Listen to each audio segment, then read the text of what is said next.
चाहे जान भी चली जाए, अब इमरान खान को रिहा करके ही हम दम लेंगे। পাকিস্তানের সাবেক প্রধানমন্ত্রী ইমরান খানের ডাকা বিক্ষোভে অংশ নিয়েছেন তার দল পাকিস্তান তেহরিকি ইনসাফের সমর্থকেরা। কারাগার থেকে দলের নেতার ডাকা বিক্ষোভে সাড়া দিয়ে রাজধানী ইসলামাবাদের দিকে রওনা দিয়েছে পিটিআইয়ের হাজার হাজার নেতাকর্মী ও সমর্থক। এমন পরিস্থিতিতে ইসলামাবাদে লকডাউন ঘোষণা করা হয়েছে।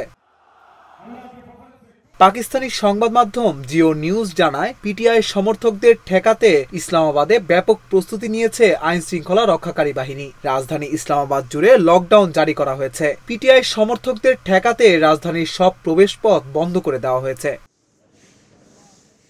তাছাড়া ইসলামাবাদে 2 মাসের জন্য 5 বা তার অধিক মানুষের সমাবেশ নিষিদ্ধ বা 144 ধারা জারি করা হয়েছে। এছাড়া সাময়িকভাবে ইন্টারনেট পরিষেবা বন্ধ রেখেছে সরকার। বৈশ্বিক ইন্টারনেট নজরদারি সংস্থা নেটব্লকস এক্সে জানিয়েছে, বিক্ষোভের আগে হোয়াটসঅ্যাপ মেসেজিং সেবাও নিয়ন্ত্রণে রাখা হয়েছে।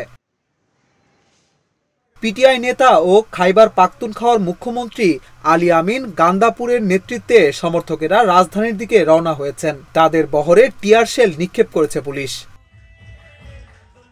উল্লেখ্য, 2022 সালে অনাস্থা ভোটে হেরে ক্ষমতাচ্যুত হওয়ার পর থেকে ইমরান খান একাধিক মামলায় অভিযুক্ত হন। তার বিরুদ্ধে সন্ত্রাসবাদ সহ বেশ কিছু গুরুতর অভিযোগ আনা হয়েছে। তবে ইমরান খানের দল এসব অভিযোগকে রাজনৈতিক উদ্দেশ্য প্রণোদিত বলে দাবি করে আসছে।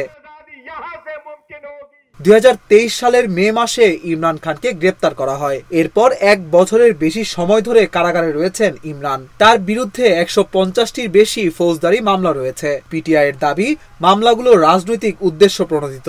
দলের নেতাকে গ্রেপ্তারের প্রতিক্রিয়ায় এর আগেও দেশজুড়ে ব্যাপক বিক্ষোভ করেছে পিটিআই সমর্থকেরা।